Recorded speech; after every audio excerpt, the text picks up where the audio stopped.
Aujourd'hui, 20% de la population française vit dans les territoires ruraux. 15 millions de Français qui se sentent complètement abandonnés des grandes politiques d'aménagement du territoire menées tant par la gauche que par la droite. Pourtant, eux aussi ont droit à l'égalité des chances. Eux aussi ont droit à leur part d'avenir. C'est pour cela qu'il faut faire une nouvelle politique d'aménagement du territoire beaucoup plus équilibrée de la ruralité jusqu'au quartier. Comme tu sais, Frédéric, j'habite dans un petit village. Nous n'avons aucun commerce. Il serait très intéressant pour les personnes âgées et pour nous d'en avoir un. Qu'est-ce qu'on pourrait faire? Et justement, tout le monde doit pouvoir développer sa propre activité, qu'elle soit commerciale ou artisanale dans nos villages.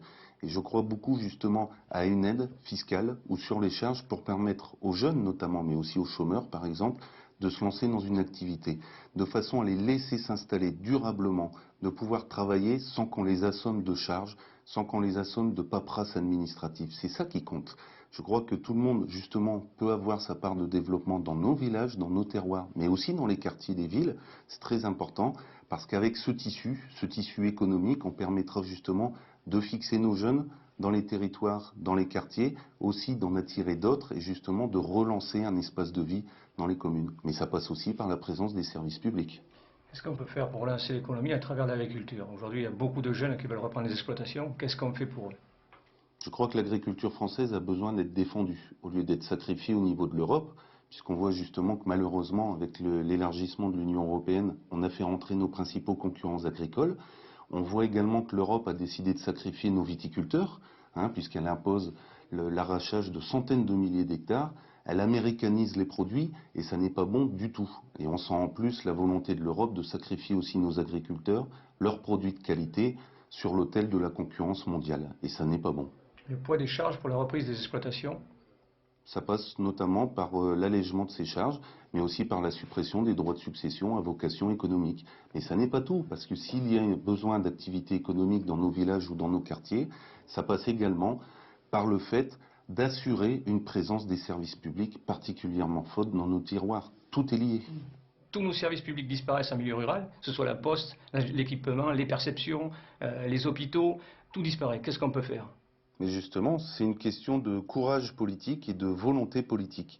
Moi, je pense qu'il faut arrêter ce mouvement qui vient de l'Europe, mais avec la complicité de tous nos gouvernements, de gauche comme de droite, de brader le service public, de tout casser pour des raisons de rentabilité tout simplement, et qui font que notre ruralité voit ses services publics disparaître, comme dans les quartiers de toute façon. Alors ce qu'il faut, c'est inverser ça, c'est mettre des moyens, c'est une question de courage politique, de choix budgétaires. On ne doit plus être dans les zones rurales des variables d'ajustement budgétaire pour les services publics. Le service public dans les zones rurales, c'est un élément de cohésion territoriale, c'est un lien social justement, notamment avec les personnes âgées. Souvent le facteur est le seul contact qu'elle a avec le village dans la journée pour son courrier ou pour un mandat. On ne doit pas fermer ça. Nous devons nous battre pour le maintien des services publics dans nos villages et dans nos quartiers. En tant que mère de famille, dans mon village, j'ai la chance d'avoir une bonne école et une garderie. Mais je sais que partout ailleurs, ça n'est pas le cas. Qu'est-ce qu'on pourrait faire? Là aussi, c'est une question de choix politique.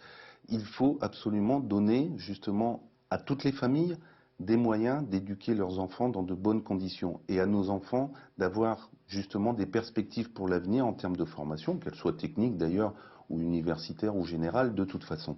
Il faut se battre absolument pour maintenir nos écoles dans nos villages au lieu de les fermer, comme on le constate beaucoup trop souvent malheureusement, mais il faut également permettre la présence de crèches ou de haltes garderies. C'est du choix budgétaire tout simplement, parce que vous savez, comment attirerons-nous des jeunes couples avec des jeunes enfants dans nos villages ou dans nos quartiers, s'il n'y a pas de service public, s'il n'y a pas d'école, s'il n'y a pas de crèche, de halte garderie, ils iront tenter leur chance ailleurs et nos villages crèveront et nos quartiers aussi.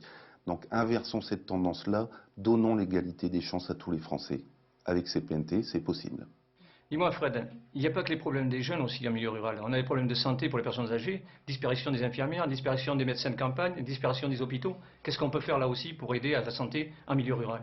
Tu as parfaitement raison. Depuis trop d'années, on constate une désertification médico-sociale dans notre pays.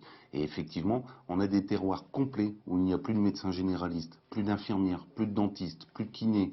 C'est pas normal ça.